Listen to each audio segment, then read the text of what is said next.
You're feeding your cockatiel chick, and from the outside, everything looks fine. It opens its beak, does that little head-bobbing motion, swallows, and you think, there, mission accomplished. But that is exactly where the danger lies. Because the most fatal feeding mistakes don't look like mistakes at the time. They look like proper care.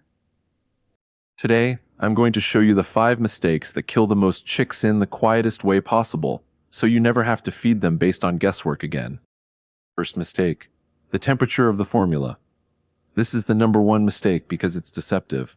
You test it on your wrist, blow on it, it feels warm, and you go for it. But what feels warm to your hand might be cold for the chick's crop.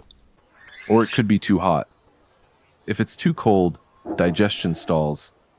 The food sits there, heavy and motionless, and you think the chick is just full and quiet, when in reality, it's in danger. If it's too hot, it burns.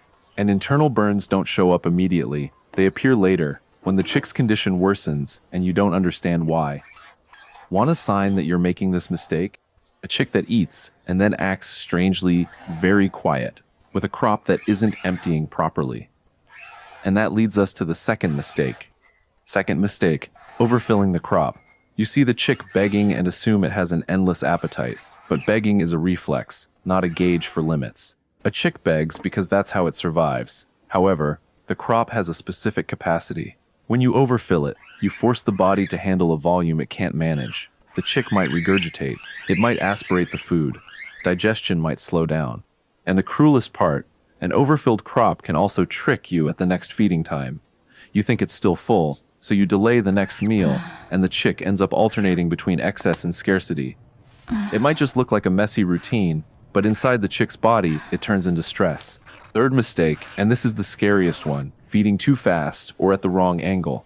If there's one thing a chick doesn't forgive, it's liquid going down the wrong way.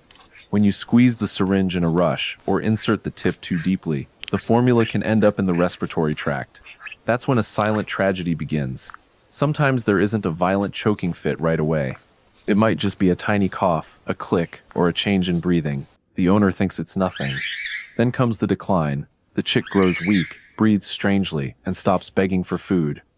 By the time you realize what's happening, it's often too late. The rule here is simple. Feeding requires rhythm.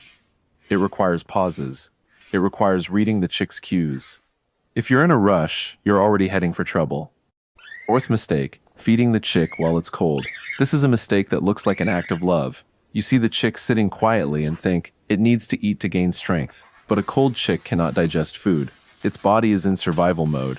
If you put food into a body that isn't ready, you end up with stagnant food in the crop, leading to fermentation, irritation, and a risk of infection. The chick might even accept the food, since the begging reflex can trigger when it senses movement, but accepting it doesn't mean it's ready to handle it. The key is the correct order of operations. First, ensure warmth and comfort, then, feed. Many people do it the other way around and never understand why the chick's health suddenly takes a turn for the worse. Fifth mistake, poor hygiene and leaving leftover formula on the beak and skin. This might seem like a minor issue, but it causes real harm. Dried formula turns into a crust that pulls at the delicate skin, causing irritation and creating microabrasions. For a chick, these tiny wounds are entry points for bacteria and fungi. Furthermore, poorly washed utensils and carelessly prepared formula create a breeding ground for contamination. A chick lacks the immune defenses of an adult bird. What might seem like just a bit of dirt to you could turn into a serious problem for him in a matter of days. And you know what's saddest of all? The owner thinks everything is fine because the puppy is still asking for food, right up until the day he stops. Now, let me show you the part that changes your relationship with this chick. You aren't just putting food in. You are communicating with its body. It responds to you the whole time. Through the pace of its swallowing, the way it begs for food, how it relaxes afterward, the way the crop empties, and how its breathing calms down. Your chick isn't passive. It is trying to survive with your help. And when you learn to read these signs, you stop feeding out of fear and start feeding with clarity. So, commit this roadmap to memory. Formula at the right temperature, volume that respects the crop's capacity, a calm pace and safe angle, feeding only when the chick is warm, and impeccable hygiene for everything that touches it. If you get these 5 things right, you drastically reduce the risk of the most serious problems that arise in those first few days. And now, I want to ask you something straightforward. Which of these mistakes had you never heard of before? Temperature? Overfilling the crop? Rushing with the syringe? Feeding while cold? Hygiene? Leave a comment below telling me which one was the most surprising, and let me know your chick's age, because that helps tailor what to look for at each stage.